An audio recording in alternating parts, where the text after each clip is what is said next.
important.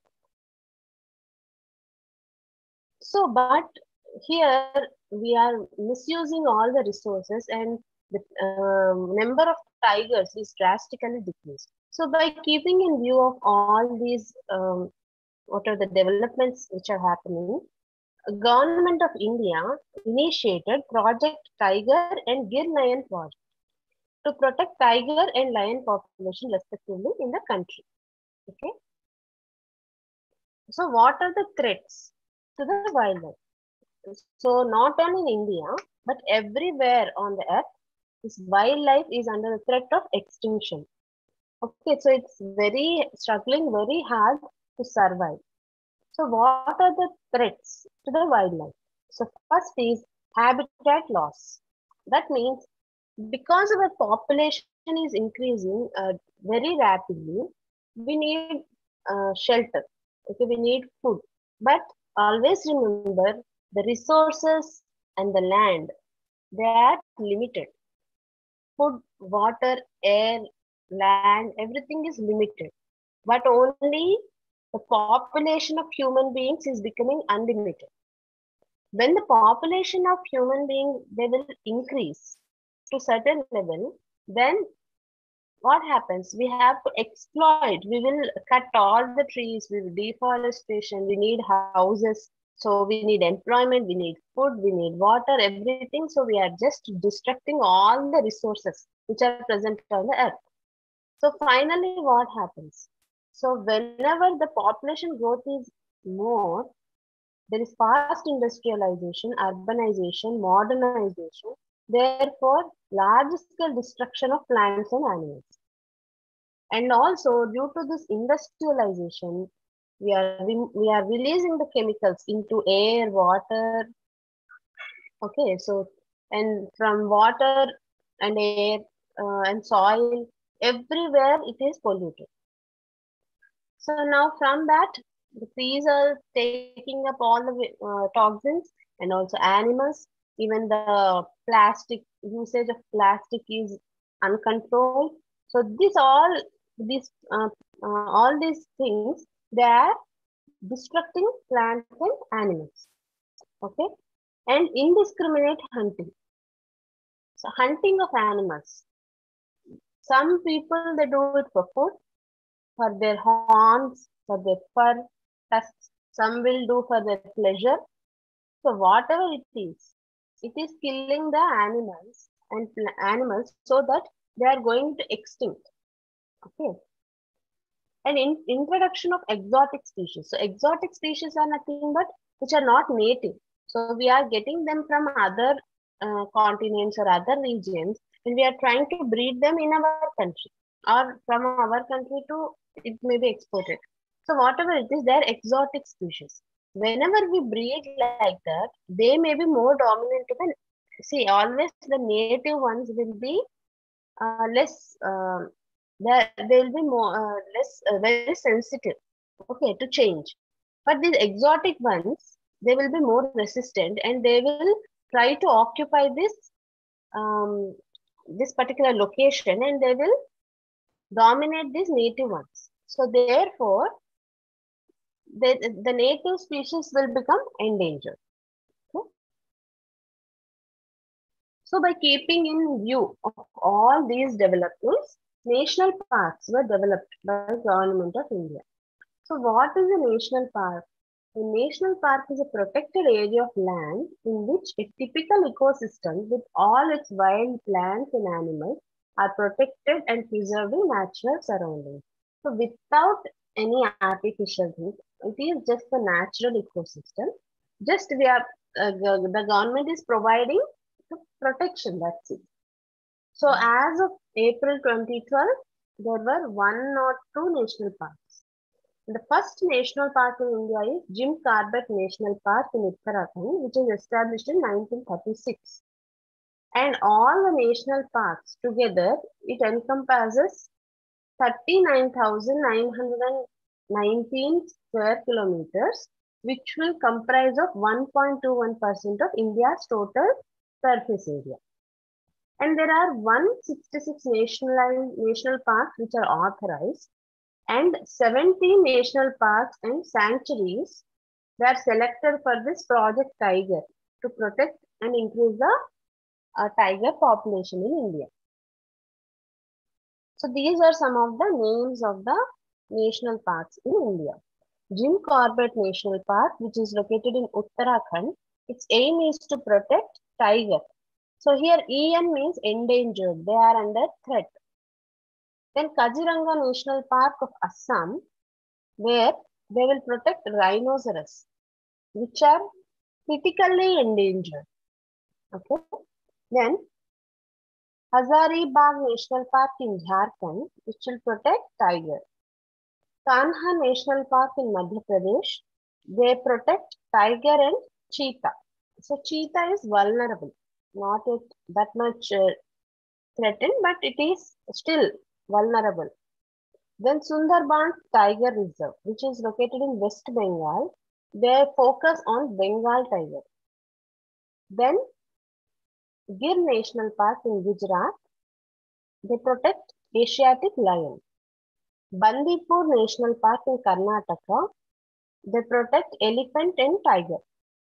And Desert National Park in Rajasthan, they protect Great Indian Bustard, which is also critically endangered, and black buck, okay, which is near threatened. So these are the national parks which are located in India. Then we have some wildlife sanctuary. So what is a wildlife sanctuary? A sanctuary is a protected area of land, wetland or sea reserved for the conservation of wild animals, birds and plants.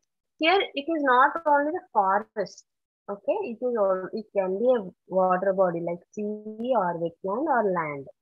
So India has over 492 wildlife sanctuaries, and these cover over 3% of India's total geographical area.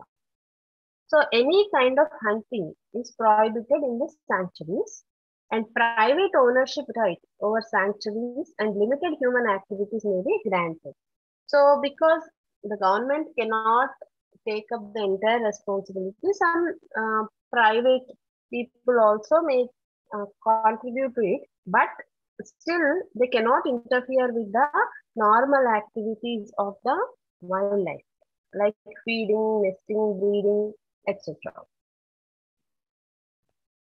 So the important national sanctuaries of India are Keoladio Ghana Bird Sanctuary in Rajasthan. This protects Siberian crane.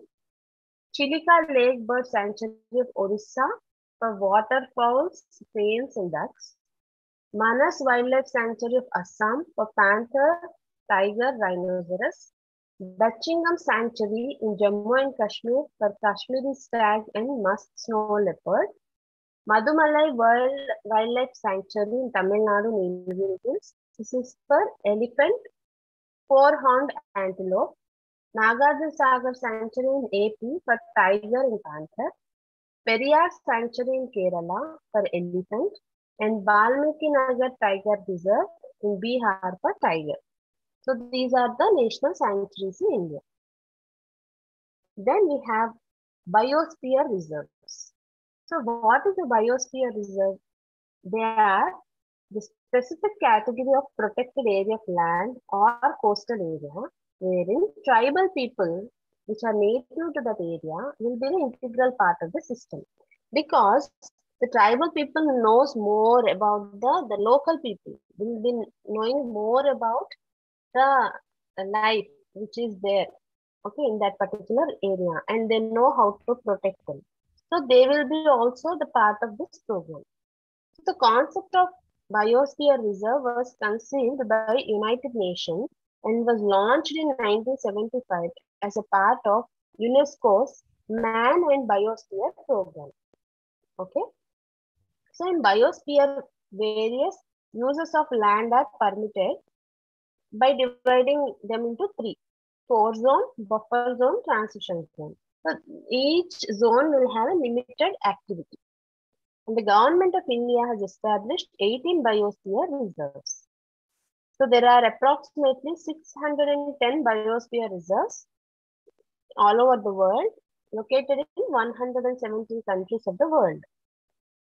In India, there are 18 biosphere reserves, and out of 18, 9 biosphere reserves are part of World Network of Biosphere Reserves, which are based on the UNESCO Man and Biosphere Program list. Okay. So now we will look into what are the 9 biosphere reserves. This is Nilagiri Biosphere Reserve in Tamil Nadu, Kerala and Karnataka, which is focused on Nilagiri Tar and lion-tailed macaw. Then Gulf of Mannar Biosphere Reserve in Tamil Nadu, they will protect dugong and sea cow. Sundarbans National Park in West Bengal protect Royal Bengal tiger. Nanda Devi Biosphere Reserve, which is present in Uttarakhand. Then Nokrek Biosphere Reserve in Meghalaya protect red panda. Panchmarhi Biosphere Reserve in Madhya Pradesh, they protect giant squirrel and flying squirrel. Then Simlipal Biosphere Reserve in Orissa protect Royal Bengal tiger, wild elephant and gaur. Achankmar and Amarkantak Biosphere Reserve in Chhattisgarh in Madhya Pradesh, they will protect wide range of flora and fauna. They are not very focused on particular species, but wide range of flora and fauna are protected there. The Nicobar Islands of Andaman and Nicobar Islands, they mainly protect saltwater crocodile. So with the help of native tribes, they are protecting the local animals or plants, okay, that species. So what are the measures that we need to take for the conservation of this species? So the conservation strategies should include the following programs and policies. So first thing is protection of threatened or useful plants and animal species living in a natural habitat. Zoological and botanical gardens we have to establish. The seed, gene, tissues, culture and DNA banks need to be established. That means which are under threat. So especially either we should protect them in a natural environment, or we have to establish zoological and botanical gardens, or if it is very critical, then we have to collect the seed, or we can do tissue cultures for the plants, and we can also collect the DNA from the animals so that we can do even animal tissue culture and we can regain the genetic information. And preservation of critical habitats of animal and plant species, plus the management of life supporting systems in the surrounding habitats. So we have to preserve the environment which is around that. We have to create a favorable environment so that they can sustain. Then hunting and international trade in the wild animals and plant products should be regulated, and a strict vigil should be maintained upon these actions. So all these hunting, trading, all this should be legalized to a certain extent. We have to keep a check, okay? And only the legal things we have to do. So in the illegal smuggling, all these need to be kept under vigilance, okay? So that they should be stopped, okay? Only those limited trade need to be, which is legal, only that has to be monitored. Then, a role of government and NGOs in spreading awareness programs among common people about value of wildlife and its conservation. So this is very important because most of the people, they think that only human beings are superior, and our entire nature, that is plants, animals, everything is for our enjoyment. So we are simply destructing the nature and the ecosystem. But that is not the case. If you see the book Odom, which is written by the ecology book, so man is a part of ecosystem. He is not separate, and ecosystem is not separate. So man is a part of nature.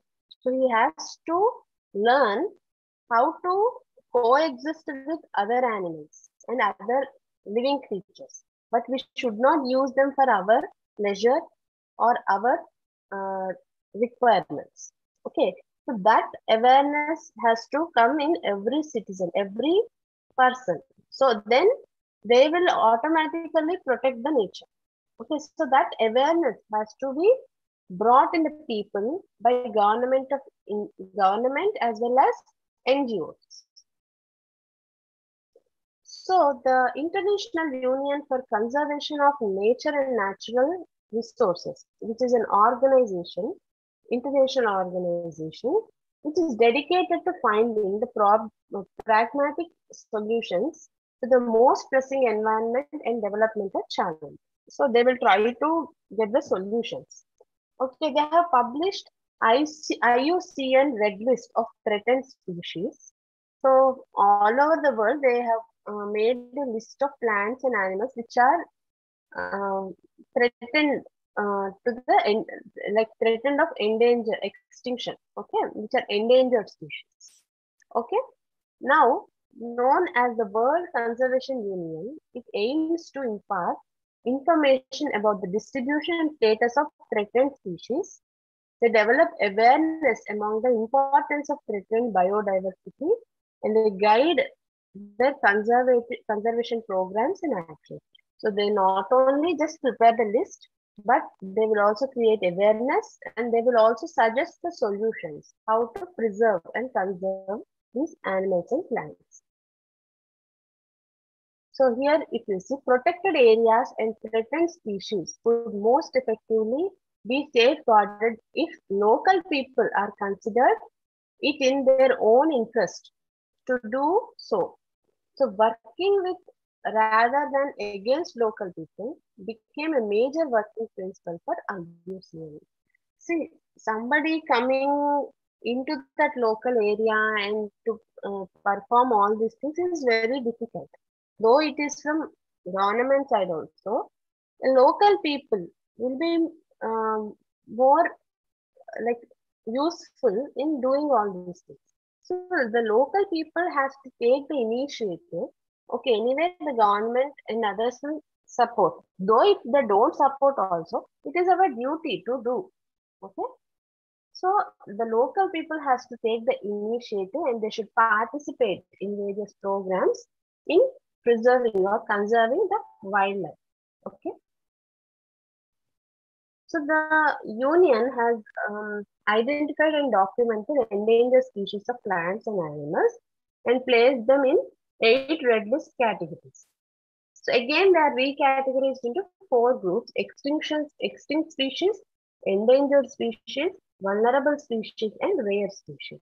So extinct species means already they are extinct, like dinosaurs, mammoths. Already we don't find anyone. Like, okay, so some millions of years ago, they got extinct. Now the endangered species which are about to extinct are pandas, then tigers. So they are endangered. Then vulnerable species. So the next in line. So the cheetahs and other animals, they will be next in line. Then rare species. Okay, white lion. So these are very rare. You don't find them very commonly. So we have to protect all these things. Okay. So what measures we need to take to protect this wildlife? First is breeding programs for endangered species. So we need more population of these species so that to continue their existence. So we need to plan breeding programs to perpetuate, okay, to continue their generations, okay, their life. So that is one thing. Second is prevention of poaching, hunting, and biopiracy. So we have to prevent all these activities like poaching, hunting to protect the species. And enforcement of legal provisions. So we have many laws and many provisions, but we have to enforce, we have to implement them. So some important legal provisions which are already present regarding the wildlife protection and conservation are Forest Conservation Act 1980, National Forest Policy 1988, and Wildlife Protection Act 1972, which are already amended in 1991 and 2002. So Forest Conservation Act 1980. So India is one among the few countries in the world which has a Forest Act since 1927, which was reformulated in 1980 and amended in 1988. So what does this say? What is the focus? Is to create and manage reserved forests. So first thing is you have to create the forest and you have to protect the forest, not only the big forest, but small forests which will be present in villages. Okay, and non-governmental forest lands also we have to develop and control movement of forest produce. So what are the products which we get out of the forest? Products which get out of the forest. So that has to be monitored. Okay, where they are going, whether it is going in an illegal way or so. So that has to be monitored. To control and regulate cattle grazing. So even the cattle grazing also, sometimes overgrazing can lead to some problems. So that also need to be checked. Then next is National Forest Policy 1988. So in the year 1952, India formulated her first forest policy, which laid more emphasis on revenue generation than on sustainability of forests and their natural functions. So this is very long back, immediately after the independence, like 1952, near to the independence. So then the forest policy, which was formulated, is mainly focused on the revenue generation, but not the sustainability of the forest. But what happened after that? There is a drastic increase in population, drastic increase in industrialization, urbanization, which has led to all these changes like extinction of species, ecological imbalance, all these things. So now, keeping in view of all these things, the new forest policy that emphasizes conservation of forest as a natural heritage and ensures environmental stability, maintain ecological balance, including atmospheric equilibrium, which is vital for life and growth of all living forms. Okay. Then Wildlife Protection Act 1972. So this act was passed in the Parliament of India to protect India's wildlife. So before 1972, India has only 5 designated national parks. But later, they have increased. Okay. The main objective of the act is prohibition of hunting of specified plants and animals. Okay. So there are some prohibitions on hunting and setting up and management of national parks and wildlife sanctuaries. Control of trade and commerce in wildlife and wildlife products. So what are the forest products we get out of forest? So that we need to control the trade. Okay, like honey, timber, all these things. Only a certain limit can be traded. Then setting up a wildlife advisory board for state level to block and panchayat level and empowering zoo authorities with control and management of zoos for captive breeding. And the amendment of this act in 2002 brought the concept of community reserves and made the provision for the act. This is about the India. Now the international rules and laws. So many nations have bilateral and multilateral agreements. Okay, they have already framed certain rules, regulations for the protection and conservation of wildlife, and they have also made bilateral between 2 countries or multilateral among many countries. They have done some agreements. So what are the African Convention of Conservation of Natural Resources 1968, then Convention of Wetlands of International Importance, which is also called Ramsar Convention in 1971, then Conservation and Protection of the World Culture and National Heritage Act in 1972. So this is all about what are the laws, rules, what are the measures. Now we will look into what are the reasons for endangerment. So what could be the possible reasons. So first is habitat destruction. So as we told, like because of population, increase in population, there is deforestation and more industrialization. So now only 20% of forest is covered. Okay, than when compared to those which is existed 300 years ago. And it is the most critical factor in species extinction. Okay? So deforestation is very important. And extensive human demand resulted into habitat loss. Rainforests are the main habitats. Tropical rainforests are completely cleared for wood and timber resource, development of petroleum resources, mineral resources, and for cash crops plantation like cotton, all this, and substances farming. Then another factor is poaching and hunting. So it's a major cause of extinction. Poaching and illegal trade in animals are 2 billion. It can cost to 2 billion to $3 billion US dollars. And national and international trade for pets, pet trade, fur trade, meat trade, body parts trade, and trade for biomedical research.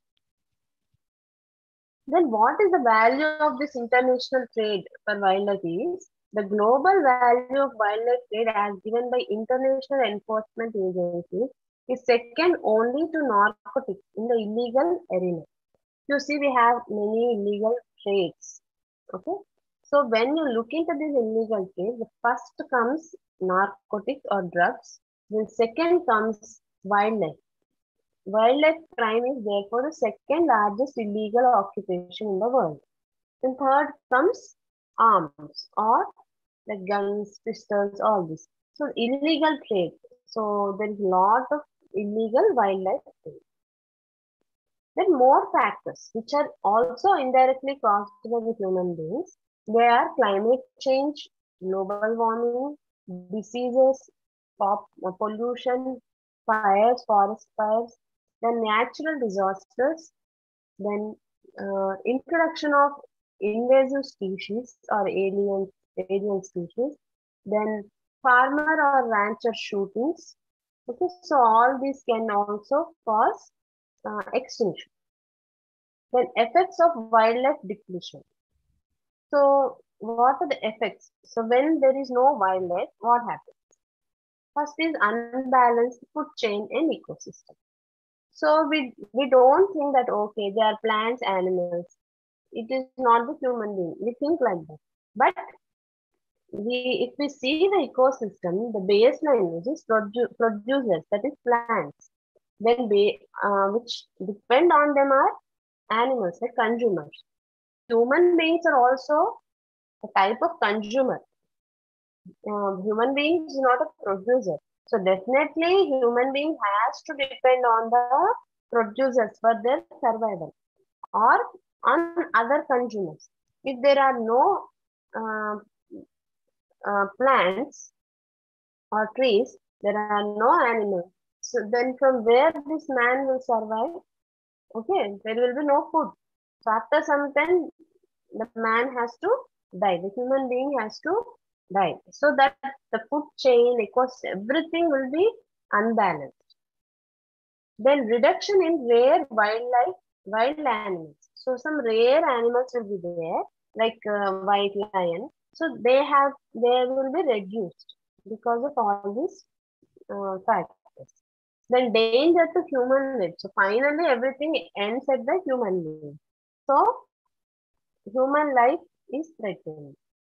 Then impact on biodiversity. So biodiversity means lot of species, a variety of species of plants and animals. So when we start like killing or destroying them, so the biodiversity will be threatened. Then loss of economic value. So when we cut the forest, there will be no products from the forest. Therefore, the economy of the country will be disturbed. So the economic value also will decrease. Then loss of genetic information. So whatever the genetic information is there, that will be lost. So what are the wildlife which is existing in India is India is home to a number of rare and threatened animal species, and we have around 7.6% of mammals, 12.6% of avians, 6.2% of reptiles, 6% of flowering plant species. And we have tropical rainforests in Andaman Islands, Western Ghats and Northeast India, coniferous forests in Himalayas, dry deciduous forests in Central and South India. So we have all types of forests. We have a variety of species of animals also. So here is a glimpse. So the mollusks, they constitute around, so if in the world, if you have 66,535 species, only in India we have 5,070 species of mollusks. Like that we have species, then amphibia, reptiles, apes, mammals, so everything. So it is there in the India. So some of the facts about that is India is one of the leading supplier of most coveted wildlife products like tigers, rhinos, birds, plants. So even the illegal waste, India is the first leading supplier. So India is strategically placed between the supplying and buying countries. It is still plagued with illiteracy because why all these illegal things are happening? Because illiteracy, poverty, and still many of them under below poverty line. And India lives in a mindset that animals as resources that should be used when in need. So yeah, that's what I am telling. The human beings think we are superior, and animals are also resources. We have to utilize them. They are for our enjoyment, but that is not true. India has wildlife laws that are very stringent, but nobody will enforce them. We have laws, but who will implement? And Indians do not know the wildlife trespassing, trade, and trafficking can cause like criminal activity when it should be reported. And strange but true, the protectors of wildlife and the custodians of the law are also they are not familiar with the wildlife laws. So the natural wealth of the India. So we have a lot of natural resources and we should be proud of that. So unique, mysterious and fascinating for nature lovers. In Indian philosophy, life in any form is deemed pure and is advocated that compassion for all living creatures is essential. So we need to protect each and every living creature. That is what there, not only in the philosophy, but it is a part of constitution. Okay, so we have that fundamental duties. All think about fundamental rights, but nobody will follow the fundamental duties. So it is a fundamental duty that every citizen has to follow. And peace has a vital place in religious tradition. Okay, and the rich and fascinating variety of India's wildlife can be seen in 18 national parks, 440 sanctuaries, 23 tiger reserves, which are established in Government of India. And we have 60% of world's wild tiger population and 50% of Asian elephants, 80% of one-horned rhinoceros, and entire remaining population of the Asiatic lions. So we have all these things in India. So if we see, we compare the past and present in India wildlife. In past, there were more than 500 species of wildlife. Today, there are more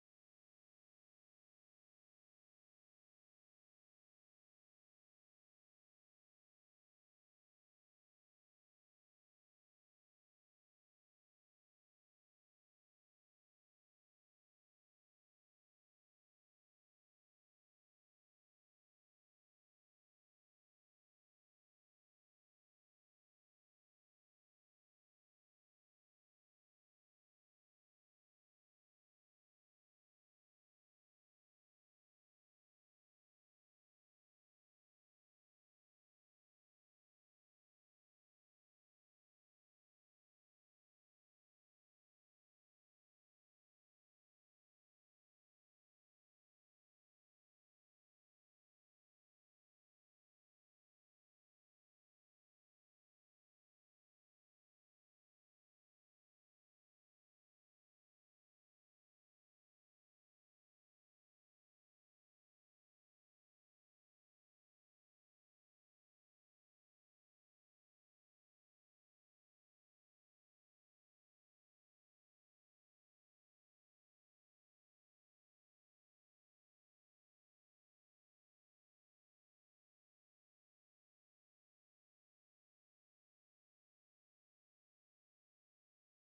Sorry, I think some technical problem.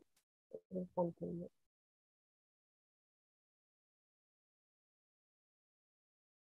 Yeah. So, if we see in past, there were more than 500 species of mammals, 1220 species of birds, 1600 species of reptiles and amphibians, and 57,000 species of insects are present. But now if we see, the possible extinction is for 77 mammals, 77 mammal species, 72 bird species, 17 reptile species, and 3 amphibian species. A large amount of butterflies and beetles are also endangered. So there is a very significant level of decrease in the population of these species. And the wildlife destruction of India is also due to over-exploitation of forests, illicit felling of trees, international wildlife trade, nature against nature.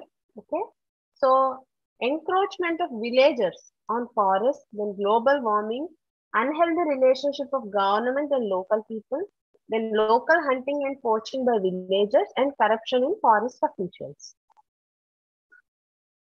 And also another interesting one is overcrowding. So because of ecotourism and adventure tourism, many vehicles, like many people are traveling into the forest. So this because of this, there is a growth in vehicle population, so pollution. Okay, and also there are more number of accidents. So this wildlife road fatalities are also happening. And not only this, because of deforestation, the animals are coming into the areas where um, people are living, so living area. So according to that also, like there are more road accidents and the damage of natural habitat of birds and animals, and increase in wildfire and release of chemicals and toxic effluents into water bodies, which are leading to the poisoning of water. So as of now, the endangered species of animals are majestic elephant, Indian bison, hispid hare, then snow leopard, swamp bear, blue whale, desert cat, and leaf monkey. So these are the endangered species of animals. Okay, so this is all about wildlife conservation. So if you have any doubts, you can ask.